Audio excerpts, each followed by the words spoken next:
नई खबर, नई दृष्टि, नई दिशा। रंगीन खबरों की परत दर परत खोलता है।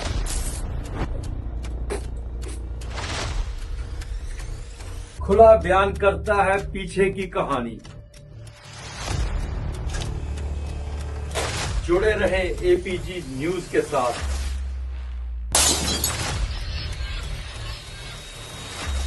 आखिर 140 करोड़ देशवासियों का इंतजार खत्म हुआ।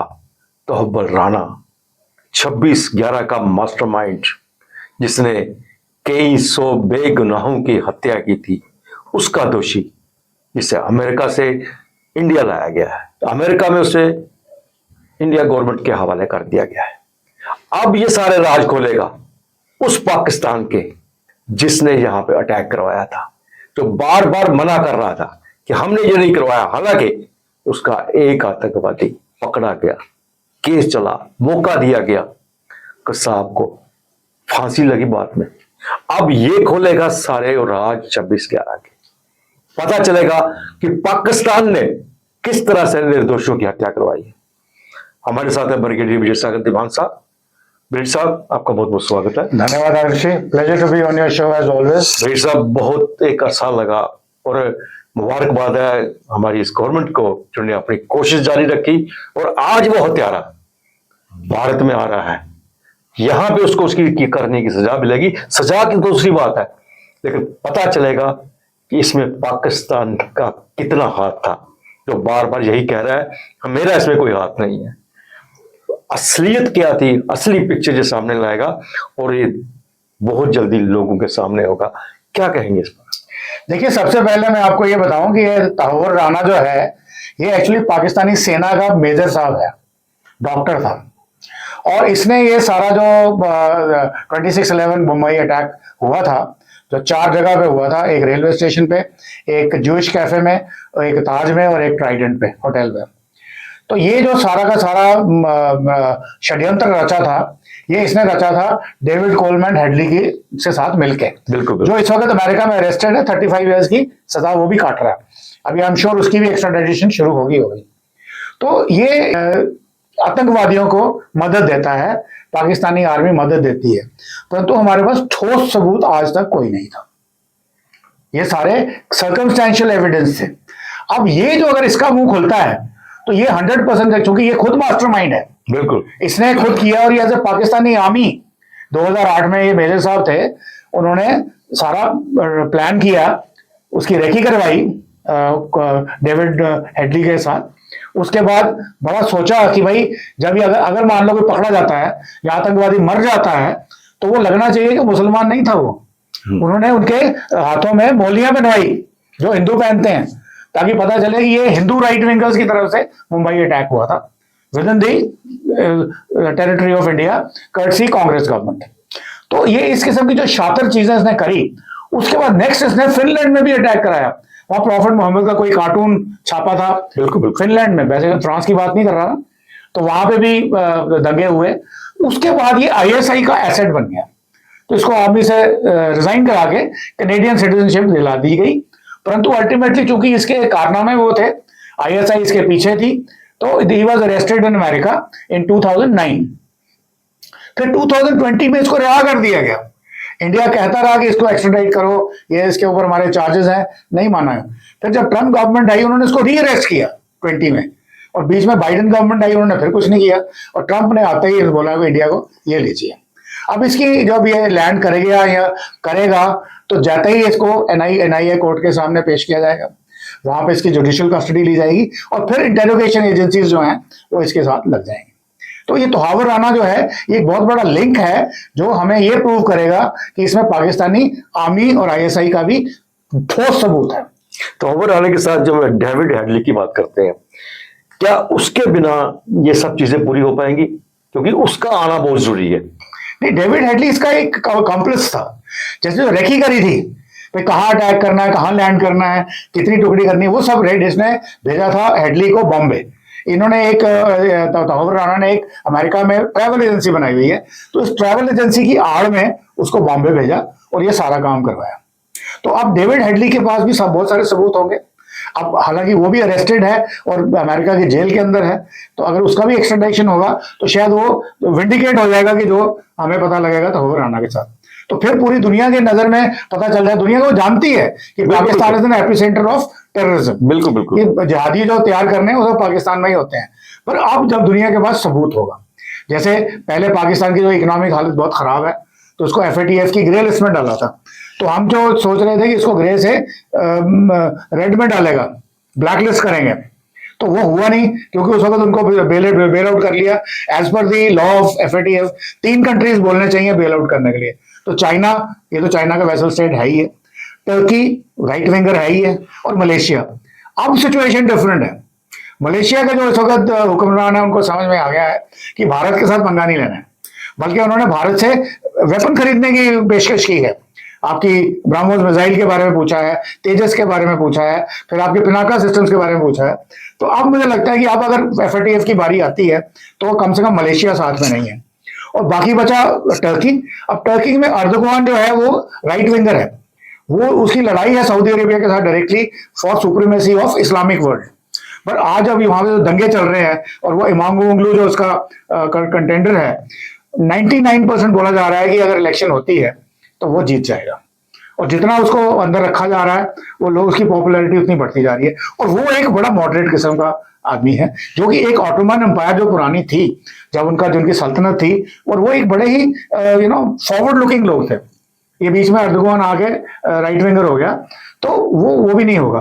तो उस केस में पाकिस्तान के ऊपर एक बहुत बड़ा खतरा है कि अगर इसके मुंह से कुछ ऐसी बातें निकलती हैं जो दुनिया के सामने एज ए सॉलिड प्रूफ जाती हैं, अभी तक तो सिर्फ सर्कमस्टेंशियल एविडेंस था, अब ये सॉलिड एविडेंस होगा, तो वो उसके लिए पाकिस्तान तो मानेगा ही नहीं, वो तो कसाब को नहीं माना, वो भी देख एविडेंस था, सब कुछ था, कसाब भी सर्कमस्टेंशियल एविडेंस था। अब ये तो थैंक गॉड और गॉड ब्लेस हिज सोल जो हेड कांस्टेबल उम्बले था, उसने कैसे पकड़ा था कसाब को?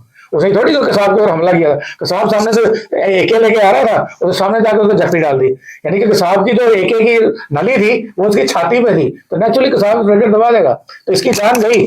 तो वो पकड़ में आ गया, उसने ग्रिप नहीं अपनी ढीली की, इतने बाकी लोगों ने उसको ओवर पार कर लिया। अब वो एक बड़ा जबरदस्त एविडेंस था इंडिया के पास जो काफी फायदे में भी आया, और मैंने जैसे बोला 4 करोड़ रुपए लगे उसकी सिक्योरिटी मेंटेन करने में, तो उसको भी मार देना था। अब सेम चीज इसके लिए भी है, इसके पीछे भी लोग होंगे स्क्वाड्स कि भाई इंडियन एजेंसीज ने अभी इतनी जबरदस्त सीक्रेसी मेंटेन करी हुई है, बिल्कुल बिल्कुल, कि बिल्कुल किसी को पता ना चले, ताकि जब तक ये अपना मुंह ना खोले, असल में सबूत ना दे दे, एविडेंस ना दे दे, तब तक इसको कुछ नहीं होना चाहिए। क्योंकि अभी तक ये नहीं पता कि वो आ गया है, सुबह आना है या कहाँ रखना है। मुंबई में है, वहां भी जेल में तैयारियां हो रही हैं, दिल्ली या वहां भी तैयारी हो रही है, काफी बड़ी बड़ी जेलों में तैयारी हो रही है। ये देखिए, ये एक डिस्गाइज करने की एक जो तरीका होता है सिक्योरिटी फोर्सेस का, 4-5 जगह पे काम शुरू कर दो। अब एक्चुअली कहाँ आना है वो शायद 1 या 2 बंदों को पता होगा जो उसके हैंडलर्स हैं। लेकिन सबसे बड़ी बात है कि हमारी जो प्रतिक्रिया है, जो हमारी कानूनी प्रतिक्रिया, वो बहुत लंबी है। 17 साल लगे हमें अमेरिका से इसको यहाँ लाने के लिए, और कसाब के केस में भी आपने देखा कितनी देर हम अदालतों में चलते रहे। यहाँ पे लोकल भी बहुत से ऐसे थे जो उनकी पीठ के पीछे थे, हमदर्दी जताने की कोशिश करते थे, उसको लेके जब फांसी लगा दी गई तब भी उसके ऊपर बातें होते रही। अब इसी को अगर लंबे अरसे तक ऐसे ही चलता रहा तो क्या हम कर पाएंगे? साहब देखिए, आपका पॉइंट बिल्कुल सही है। जो जुडिशियल प्रक्रिया है ना, वो इतनी एफिशिएंट नहीं है, ना ही अमेरिका की ना ही हमारी। पर अब यहाँ पे चूंकि हमने एक बार कहते हैं वंस बिटन ट्वाइस शाय, अभी हमें एक पूरा पता चल चुका है क्या होगा, एंड आई एम श्योर इस बार वो गलतियां नहीं की जाएंगी। और NIA कोर्ट है या फास्ट ट्रैक कोर्ट्स हैं कि अगर मान लो ये कोई दूसरी कोर्ट भी आती है तो उसको भी बताया जाएगा कि आपने इसको फास्ट ट्रैक में करना है, क्योंकि इसके इसने 166 निर्दोष लोगों की जान ली है, 166। और उसके बाद ताज पे हमला हुआ, उनकी डैमेज हुई। ताज का मैं आपको एक बात बता दूं, क्योंकि ये हमें समझना चाहिए कि हमारे कंट्री में सेंटिमेंट्स कैसे काम करते हैं। 2008 में हमला हुआ, ताज ने अपनी रिपेयर करा ली और उनका चल पड़ा। अब ताज वाले जो है रतन टाटा मालिक थे, गॉड ब्लेस हिज सोल, तो वो टाटा कंपनी और ऑटोमोबाइल भी उन्हीं की है। तो पाकिस्तान के मिनिस्टर ने पाकिस्तान गवर्नमेंट की तरफ से इनको ऑर्डर प्लेस किया, पता नहीं 100 या 200 गाड़ियों का इंपोर्ट करनी इंडिया में। तो टाटा से कोई क्वेश्चन नहीं, इंपोर्ट से रिजेक्टेड। वो फिर इंडियन जो भी उस वक्त कांग्रेस की गवर्नमेंट थी, मुझे भी याद नहीं कौन मिनिस्टर थे, उनको बोला गया कि भाई देखो हम ऑर्डर प्लेस कर रहे हैं, कितने करोड़ों रुपए का आपको इतना फायदा होगा, तो आप क्यों नहीं उनको बोलते हैं भाई हमें दे दें। तो उन्होंने जब रतन टाटा जी को फोन किया तो रतन टाटा जी का जवाब था, you are shameless, I am not. यानी कि तुम्हें शर्म नहीं है कि 166 बंदे के मार के गए मेरे ही होटल में, और मेरे से आप उम्मीद कर रहे हैं कि मैं इनको गाड़ियां दूंगा? सवाल ही पैदा नहीं होता। अब एक सबसे बड़ी बात यह है जो मैं आपसे जानना चाहूंगा, डेविड हेडली 35 साल की सजा काट रहा है वहां पे, क्या उम्मीद की जा सकती है 35 साल सजा काटने के बाद उसको करें? 35 साल की, वो भी देखिए टेररिस्ट एक्टिविटी इंडिया में लिमिटेड नहीं थी ना। मैंने बोला आपको, उसका फिनलैंड का एग्जांपल दिया, वहां भी किया, फिर कुछ और भी अमेरिका के अंदर भी इन्होंने कुछ किया होगा। That is how is arrested. इस वक्त मेरे पास एग्जैक्टली डिटेल नहीं है कि वो किस बात पर अरेस्ट हुआ, बट अरेस्टेड है। तो अभी अगर इंडियन गवर्नमेंट, ट्रंप गवर्नमेंट चल रही है, अगर इंडियन गवर्नमेंट ट्रंप सरकार से बोलेगी भाई इसको भी एक्स्ट्राडाइट करो ताकि हमारी इन्वेस्टिगेशन पूरी हो। अब देखो ना, ट्रंप जो है यूएस एड के भी अगेंस्ट है, यूएस डीप स्टेट के भी अगेंस्ट है। अगर डीप स्टेट इन लोगों को आईएसआई के साथ मिलकर ला के या अदरवाइज इनको हैंडल करती थी तो आज वो सिचुएशन डिफरेंट है।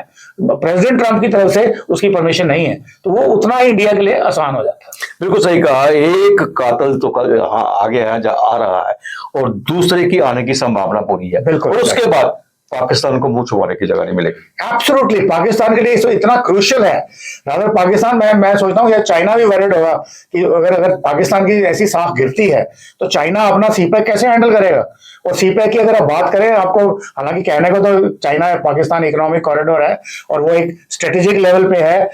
आपको दर्शकों को मैं ये बता दूं कि अगर $1 लगता है सुएज कैनाल से जहाज लेकर के चाइना जाने का through Malacca Strait, East China Sea, तो ये वाली जो चैनल है ग्वादर पोर्ट से लेकर के चाइना तक, लेट्स से इवन आपके सिंकियांग तक, तो ये $68 लगते हैं। It is already 68 times more expensive. As a result Gwadar port पे मुश्किल से महीने में 5 या 4 जहाज डॉक करते हैं, और जो वहां पे इंटरनेशनल एयरपोर्ट बनाया हुआ है वहां एक भी फ्लाइट नहीं आती है। It's a state of the art international airport. तो ये अब किस लिए बनाया चाइना ने, क्या सोच के बनाया कि उनकी जो उनकी corridor one road OBOR, one belt one road का जो प्रोग्राम था शायद वो फेल हो गया, या फिर ये जो फैसिलिटीज क्रिएट की गई हैं ये एक स्ट्रेटेजिक लेवल पे अगर वर्ल्ड वॉर होती है तो फिर चाइना उस एयरपोर्ट का इस्तेमाल कर सकता है मिलिट्री पर्पसेस के लिए, उस नेवल बेस, ग्वादर बेस का यूज हो सकता है मिलिट्री पर्पसेस के लिए। तो अब ये चीजें देखने वाली हैं, हाउ द प्ले आउट। बहुत जल्दी बहुत से राज सामने खुलेंगे और पाकिस्तान का चेहरा बेनकाब होगा। वीर साहब बहुत धन्यवाद आप स्टूडियो में। थैंक यू वेरी मच, बहुत बहुत धन्यवाद, नमस्कार।